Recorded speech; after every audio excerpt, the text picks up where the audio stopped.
Design patents have a particular purpose, and when the client understands what they're getting and when they're getting them for the right purpose and when they're using them the way that they're sort of intended to be used, I think they can be very powerful.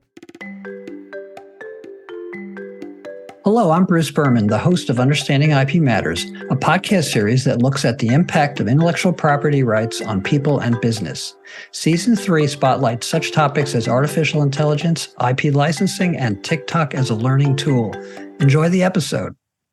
In the 10 years since the $500 million win for Apple against Samsung for infringing Apple's iPhone rights, design patents have tripled. Design patents are dramatically different from utility patents. The surge in filings is due not only to the increased damages awards, but to the consumer interest in the look of new products and, to some extent, filing activity in China. It is less a matter of either utility patents or design patents, but how they can work together with other IP rights, notably trademarks and trade secrets. To better understand the expanding world of design and IP rights, two experts are with us this morning. One, a leading lawyer in design patent litigation, and another, an IP executive with experience on the business side of design and risk for leading corporations, including Philips and IBM. Elizabeth Farrell, a partner at Finnegan, focuses her law practice on all aspects of design patents, from filing to defense. She counsels clients who hold design patents as well as those accused of infringement. She has experience with design patents related to consumer and industrial products, medical devices, transportation, and construction vehicles, and many kinds of graphical user interface. Brian Hinman headed IP business and licensing at several leading companies, including Philips, IBM, Verizon, and InterDigital. He has negotiated IP transactions, including those relating to design in many countries. Currently, he is Chief Innovation Officer at Aon IP Solutions, which focuses on calculating and ensuring IP-related risk. Good morning, Beth and Brian. In my research for this episode, I discovered that you have more in common than an interest in design patents. You both spent part of your career in the Air Force. Beth, tell us about what you did in the Air Force. Sure. Hi, Bruce. It's nice to be here today. I went to the Air Force Academy, and after I graduated, I became a communications officer in the Air Force. So I unfortunately missed cyber warfare by about 2 years. And so I was doing your more traditional kind of radar systems and telephones and email and all of that sort of stuff. But I really enjoyed my time in the Air Force. Brian, you flew, I believe. Yes. Yeah, I flew KC-135, which is an air refueling tanker, basically, and flew over in Desert Storm and had, combat medals and all that kind of stuff. But it was a great experience for me. For either of you, did that influence your relationship or interest in IP rights? Well, I don't know if it influenced, but certainly when I came out of the Air Force, it was, I was looking to do something different, getting back to my academic background, and stumbled across intellectual property. So I wouldn't say it was, something that led to it, but it was certainly something that evolved from it. The idea of working with the patent office doesn't, they have regulations, they have instructions, all of that seems very familiar if you've been in the service. Design patents, once a relative afterthought, are increasing in record numbers. China in 2020 received 55% of global design patents. To what do you attribute the increased interest? Beth, let's start with you. Sure. So I would say design patents are important to different stakeholders for different reasons. I would say that some of it is just to sort of increase in public awareness about good design and the value of good design. I think that's one piece of it. But I think there's others. There's situations in which the underlying technology may have stagnated, and there's some desire to refresh the product, and you can refresh the design of the product. And a lot of companies spend a lot of money in thinking about design and in evaluating which design they're going to pick. And when they've spent that money, they think it's important to protect that investment to keep a competitor from, copying or closely mimicking it. I think the other piece that we see is that, and this is a little bit more of kind of a trademark or branding reason, but as companies are trying to market similar products around the world. You always hear these sort of jokes about, oh, the trademark in one country is actually like a vulgar word in another country. And what happens with design, though, is you don't have that problem. Design is design. And so a design can be a certain design in the United States. You can use that same design in another country because it's not language dependent. And for a lot of companies, that can also be another valuable piece. I think there's probably a number of reasons. I ran into this, and we can get into my personal experience, having been my most recent being at Philips when I was chief IP officer there, and really developing and growing a portfolio. And as you mentioned, Bruce, it's not just about design patents. It fits into a whole spectrum of what you're trying to grow holistically in a company to protect your product and innovation.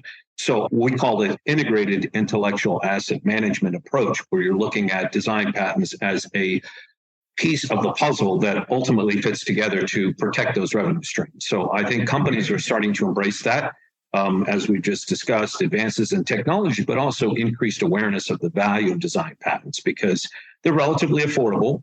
They're quicker compared to utility patents. I think design patents take around 20 months to secure, and utility patents maybe closer to, say, 30 months. And even though the duration is more limited because it's limited to 15 years from when it's granted versus a utility patent generally lasts 20 years. So it's, there are different rules, but generally it has been increasing in popularity. Are design patents more difficult to defend? That was one of the knocks I'd heard against design patents in the past. But with the big win for Apple, I think that all changed. Yeah, I think I'll start and then we can sort of discuss it. But really the enforcement of a design patents, I would say, is rather limited because generally the inventors of a design patent, they can stop others from making, using, or selling a product which looks like the patented product. So it doesn't matter if it does the identical thing or the functionality the identical way and achieves the same result. It must look like the patented product. So a patented claim can include, several features, but to avoid patent infringement, your product can't mirror all of the same features as those covered by the product claim. So if you add one extra feature, will not prevent the infringement because your product will still include all of the relevant features of the patent claim. So you get into this what's called an ordinary observer test, which is really the standard for determining design patent infringement, basically asking whether the accused design would appear substantially similar to a patented design to the eye of an ordinary observer. A lot of companies talk about design around. Design around is a way to avoid infringement of a design patent. Basically, you need to design a product that achieves the same result but doesn't infringe on the patent holder's claims. I think that one of the fallacies I find is people spend time comparing the breadth of a utility patent to the breadth of a design patent. They are not the same thing. It's sort of like comparing the breadth of a utility patent to the breadth of a trademark. It might be fun for law professors, but practically speaking, it's not really a useful exercise. Design patents have a particular purpose. And when the client understands what they're getting and when they're getting them for the right purpose and when they're using them the way that they're sort of intended to be used, I think they can be very powerful. I recall a number of years ago, I remember a talk that was given by a gentleman who worked for a shoe company. And he said, "Oh, we love our design patents. In the last 10 years, I've sent out 600 letters. I've filed 5 complaints because people get the letters, they see the problem, and they fix the problem." He said, our design patents are doing what we want them to do. They don't do the same thing a utility patent does, and I don't think they're designed to do that. Yeah, kind of like a trademark. They dissuade use of the look rather than collecting damages. It's not about collecting damages so much. In recent years, now in 2023, Harity & Harity, the law firm, maintains the 100 top design patent recipients, U.S. design patent recipients. And it's interesting to look at the list. Nike, Apple, Masco, Swatch, and Hyundai all up significantly. Nike you would expect. They're pretty aggressive. I think they're number 1 in design patents. But down, on the other hand, is Samsung, Tata, which owns Jaguar, Ford, and Porsche, significantly down. It's kind of interesting. I wonder if it's year over year. If you had a lot of design patents last year, you might not have so many this year. Or is it a part of a trend? I would say I don't think it's part of a trend. I think that if we were to expand that to a 5-year period of time, maybe find out that Porsche didn't do a major redesign this particular year. They may have had an increase last year in 22, so they don't need that many. So it looks like it's down. Yeah, it's tied to product cycles, very much so.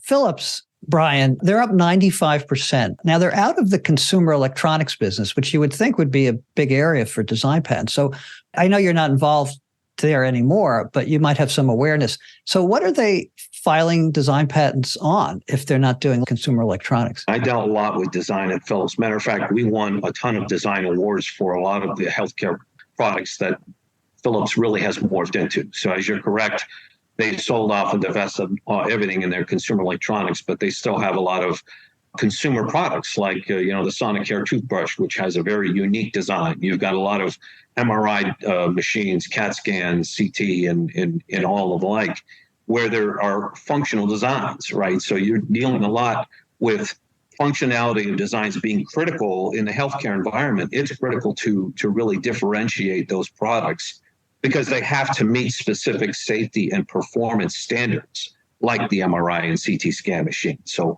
that's where the functionality comes in. And I know that was one of your questions, which is really around the functionality of this. It's true that the fundamental difference between design patents and utility patents is design patents protect how it looks. Utility patents protect the way it's used and works. So design patents protecting the ornamental characteristics. But when it's functional, when a design's functional, it does what it's expected to do and does it well. So that's what we were trying to get at, because a good design has a purpose and it's crafted in such a way it's going to consistently and reliably execute a particular function. Without the functionality, a design may look good, but it may ultimately fail to meet the needs of the user. And so I think that the notion that aesthetics and functionality are mutually exclusive is really a myth. I would agree with Brian. One of the challenges, at least in the United States, is that our system is relatively slow. So it does take, there's an expedited process, but it does, as Brian mentioned, take 20 months, more than a year and a half to get a design patent, which means that there are certain industries that could benefit from design patents. I'm thinking fashion, right? That could benefit from design patents, but it's not necessarily practical for them in many circumstances. The product cycle is fast. Now, setting aside, Lululemon may have a particular design they plan to use for 5 years and they get a patent on it. But what you can see is that a lot of what I would call more mature industries or industries with slower product cycles do benefit from design patents. So especially in an area like a medical device where maybe there isn't a desire to change it every 6 months, in part because that probably introduces error to the person who's using the once they learn how to use the device, let's maybe keep it that way for a while, right? And so those are areas that definitely can benefit from design patents because they're not as concerned about the length of time it takes to get them. The types of companies that receive design patents are surprisingly diverse. Automotive, fashion, electronics, appliances. I mean, it's really all over the map. Is this because the products today have become, in many instances, where style and look is more tied to functionality, as Brian had alluded to? I think it's more that people are getting a better education about what you can use design patents for. So in my mind, there's maybe 3 reasons. I think there's 3 big categories for why companies get design patents. I think the first one is they're worried about a straight up counterfeit of their entire product. So that's the idea that Brian suggested about, a replacement toothbrush head. They are worried about a copycat replacement toothbrush head.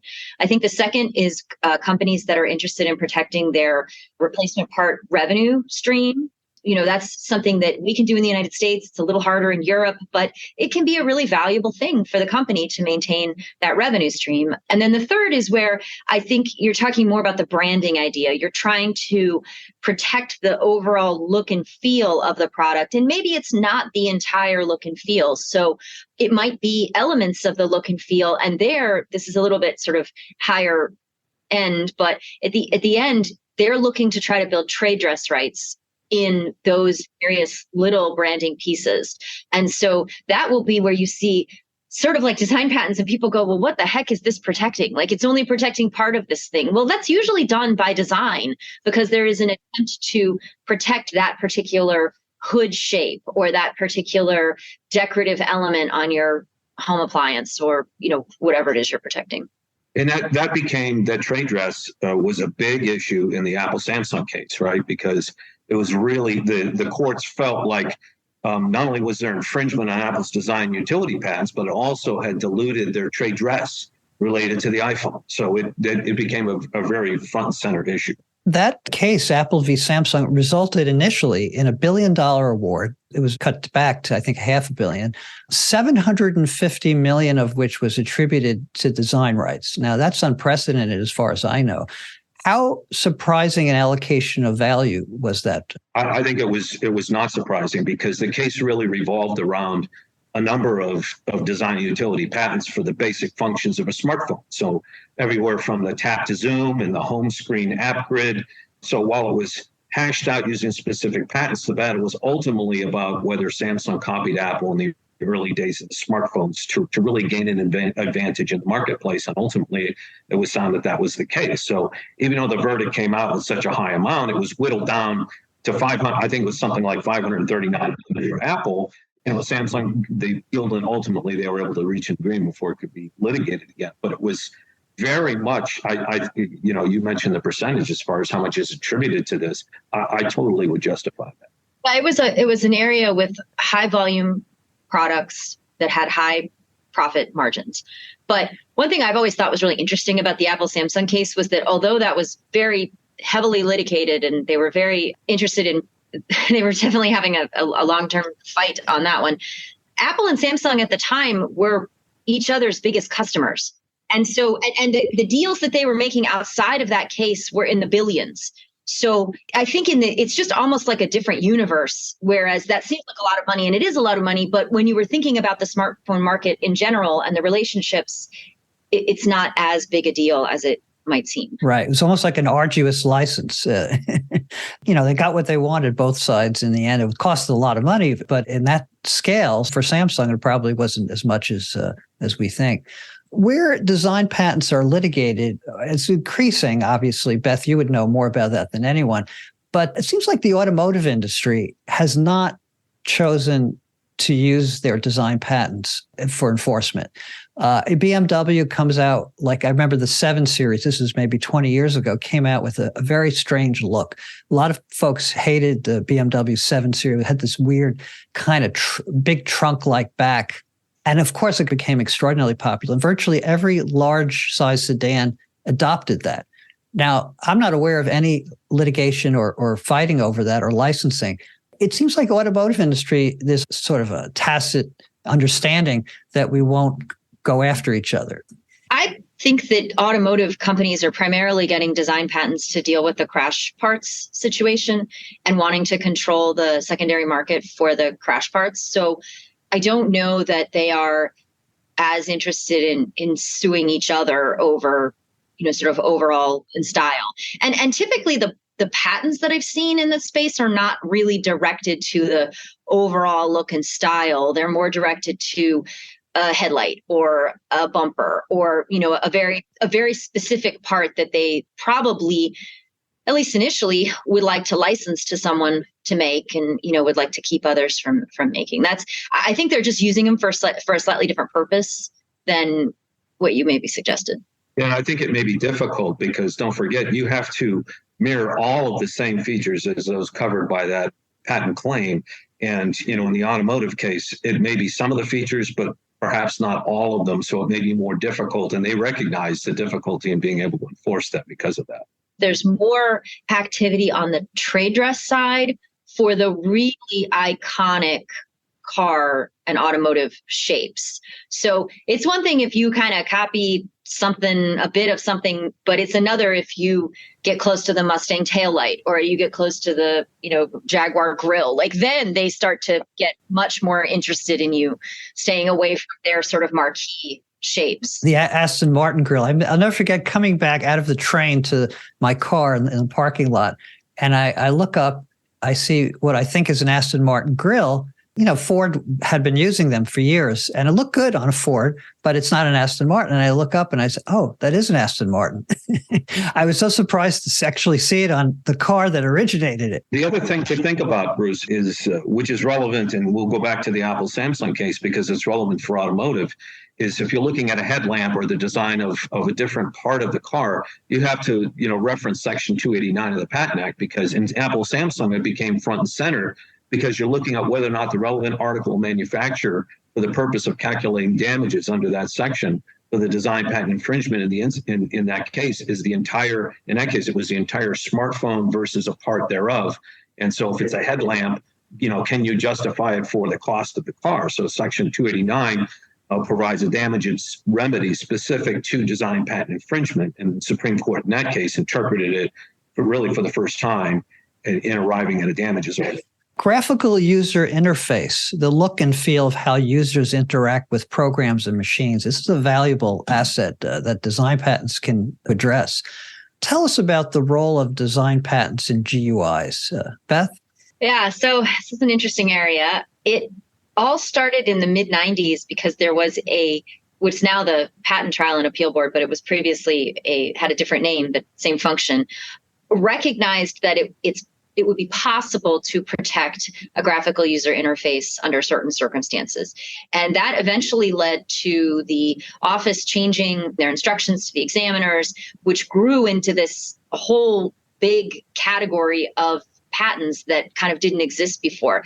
And it was many years until any of this was litigated. So there were lots and lots of design patents that were coming out on GUIs for years. And Apple Samsung was actually the first case that really considered enforcement of a GUI at that level, taking it all the way through the jury. And it's been an interesting area because it's always kind of operated kind of in a quasi-approved space. And there is now some question, and there's been some recent, I guess there was a request for comment, and then I think there was sort of a response from the Patent Office that came out a couple of weeks ago on this topic, where there was a question about whether you could. So part of the legal fiction that was created in the mid-90s was that if the design was on a display screen, then you had an article of manufacture. So under the rules and the statutes in the United States, you need to have an underlying article of manufacture. You can't just have a design that's kind of floating out there in space. Sometimes they call that a per se design. You need it to be applied to an underlying article. And the solution that the Patent Office came up with was, well, we'll apply it to a display screen, which sounds great. Only that was, 30 years ago. And we are now in a world where we have holograms and we have augmented reality and we have virtual reality and we have all sorts of GUIs, which are not necessarily tied to a screen anymore. And this is what the Patent Office originally said they were going to address. To be perfectly honest, I think they kind of sidestepped that in the information that they sent out a couple of weeks ago, because I think they just kind of restated a lot of what they had before. And I don't know whether that means we need a statutory change or exactly what that means moving forward. But we are in a bit of a pickle in the sense that technology is moving forward, and clearly companies have found GUI patents to be valuable. They're investing in them regularly, and Apple is, and others, they're not the only, but Apple and others are enforcing them. And so you're kind of in a situation where that train is leaving the station, and there's a little bit of a question as to whether the Patent Office is going to figure out a way to get on board. It can be very frustrating to invest money in something and then find out that you've gone to whatever the available IP rights are in your country and are basically told sorry. The rules are fairly well known for design patents, right? You have to have novelty, originality, ornamentality, as well as article of manufacture, as you mentioned, and in non-obvious. So it's that whole article of manufacture that kind of scratches my head a little bit as far as how broad you can take that. It'll be interesting to see how that gets interpreted. Can entrepreneurs and small companies or startups take advantage or make good use of design patents, or is it really for larger companies releasing products? I think it can be for both. I think the biggest thing that holds up the smaller companies is, and this happens for patents too, is they don't realize about the deadlines for filing after public disclosure. And they also don't realize what public means. That seems to be a big problem. Oh, we only told our investors in a room at our office. I'm like, were they under a non-disclosure agreement? Well, no. Well, then that's the public, right? They think you have to put it on Twitter, or you have to, or not Twitter, whatever they're calling it now, or they think you have to put it out on the internet. There can be some misconceptions about patenting in general, design or utility. And then what I find is we catch a lot of people on the second round, right? They go on Shark Tank and then they realize, oh, I should have filed my patent before I did that, right? So, and that's just, I think, an education thing more than anything. I agree, because I think both sets of constituents are seeing the value. And it gets back to our very first question, which is why is it growing? Because there's the education that's taken place. And I think there's interesting things like AI and image-based searching tools. I think that's going to revolutionize how design patents are evaluated, by the patent office and also enforced, because it'll make it much easier to, or at least facilitate how that's done. Do design patents publish like utility patents after 18 months? No, they aren't. They weren't part of that change in the statute. They remain unpublished until they issue. However, to be fair, at the time that they passed the statute, design patents came out a lot quicker. So they actually would have come out, generally speaking, before the 18-month deadlines. I think that may be, it's probably lost to history, but I think that's one of the reasons possibly that it wasn't considered necessary. Now, we've talked about the good parts of design patents, but not everyone agrees. Design patent critics say a major limitation of patents, and we alluded to this a little bit earlier, they cover the look of a product, but not the function. But they're really not supposed to, as we have discussed. But not everyone agrees that design patents are necessary. The Electronic Frontier Foundation, not always a friend to IP rights, call them useless. And I quote, "Because design patents can only protect non-functional works, they're kind of like copyrights for visual works. And the bar for creativity and originality in a patented design is low. So low that even a standard issue graphical user interface can get patent protection, as our latest stupid patent of the month shows." They feel it's unnecessary. Why are they wrong? Well, like I get back to the notion, you're figuring out it really revolves around functionality, right? So a lot of people have the incorrect notion that, okay, design patents are around the aesthetics and functionality is different and they're mutually exclusive, which I think is a myth, because you really have to good functional design, like for a good example of a functional design is an ergonomic office chair, right? So it has a great unique design, but it also has a great functional ability. So, and that differentiates itself. So good design has a purpose and is crafted in such a way that it will consistently and reliably execute a particular function. So there's an overlap there, and they are not mutually exclusive. I think the EFF has an agenda. I think that's pretty clear. And I think that the Patent Office, while the examiners, I think, are trying their hardest, they are people, and it's an agency of people, and not every design patent that comes out is necessarily the greatest. I think the same is true with utility patents as well. And I'm not sure that we should be judged by our narrowest, least inventive patents. I think that if you ask the designers who have products that are protected by design patents, they will tell you, I worked very hard on coming up with a design to meet this need, and I feel that my work should be protected. And I think that at the end of the day, there's a lot of sort of technical differences between design patents and between copyrights. They come from different places. There's a different history to them. And there are reasons why in certain circumstances, a copyright is more appropriate or a design patent is more appropriate, but they don't overlap 100%. And so if you got rid of design patents, there would be a hole in our ability to protect certain things. District courts grant preliminary injunctions on design patents more frequently in design patent cases than utility patents, for sure. And plaintiffs can obtain a reasonable royalty or even total profits from an infringer, making it a costly threat. Yeah, preliminary injunctions are hard to get no matter what, but I think they are available. And in certain circumstances, it is easier for a judge to see the problem.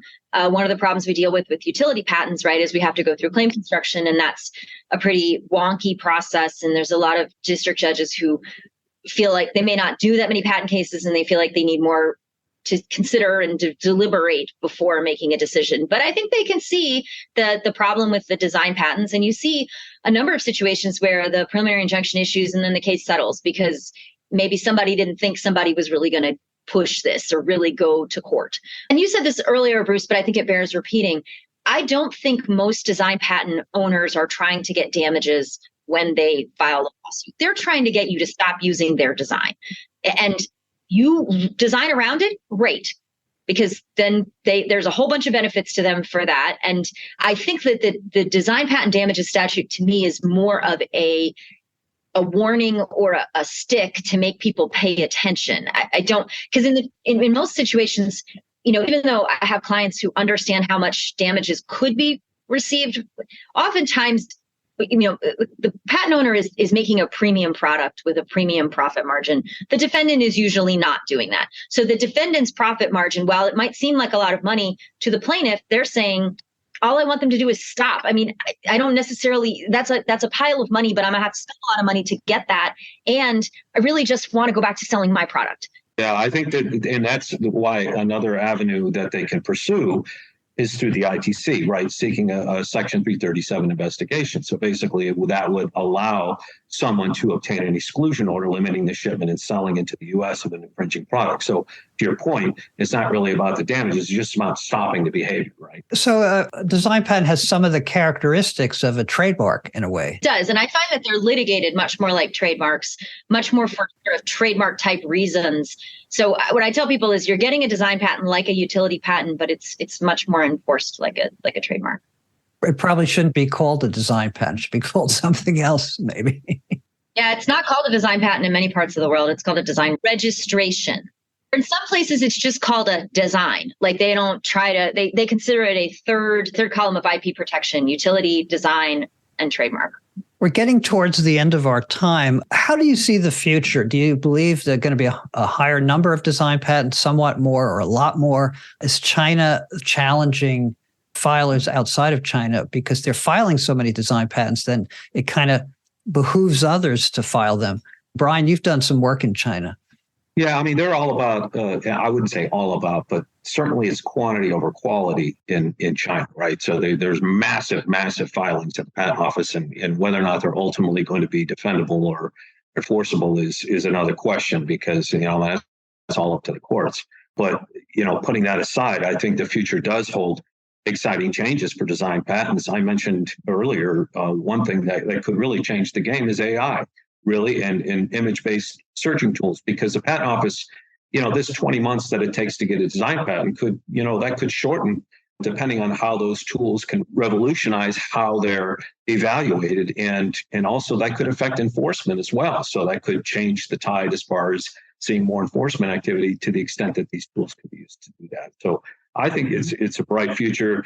Small companies and large companies are embracing it. I think there is a keen importance of having this as a tool in your tool belt for an integrated approach on how you're looking at your portfolio overall. Yeah, I would agree with Brian. I think that technology is going to change a lot of things about the design search and design application process, and maybe even about the design formation process, because I've talked to clients who are in some ways thinking about or even sometimes using generative AI to create new designs. And so we're back to the whole issue of, well, if we don't have a person as the designer or the inventor, kind of what we do with that. So I think design will have many of the same issues that utility has. Design will have some of its own issues.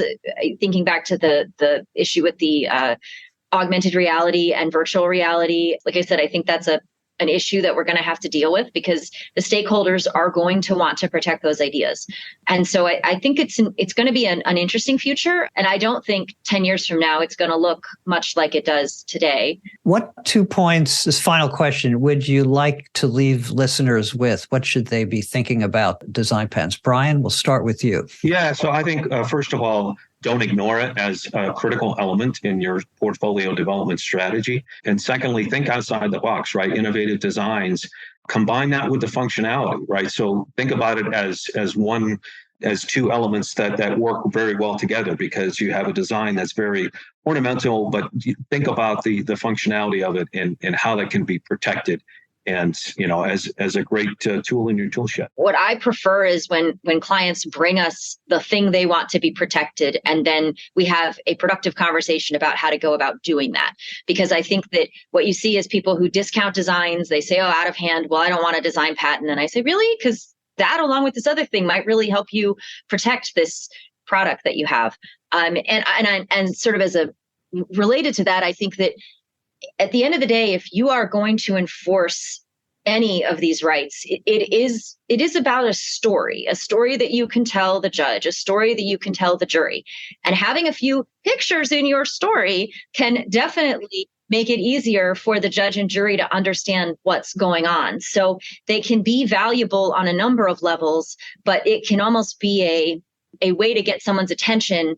So even if your demand letter, for example, includes some very powerful utility claims, maybe the design patent's the thing you put on the front page to get people's attention. Well, that's fascinating. Well, thank you. On that note, I think we'll conclude. And thank you both.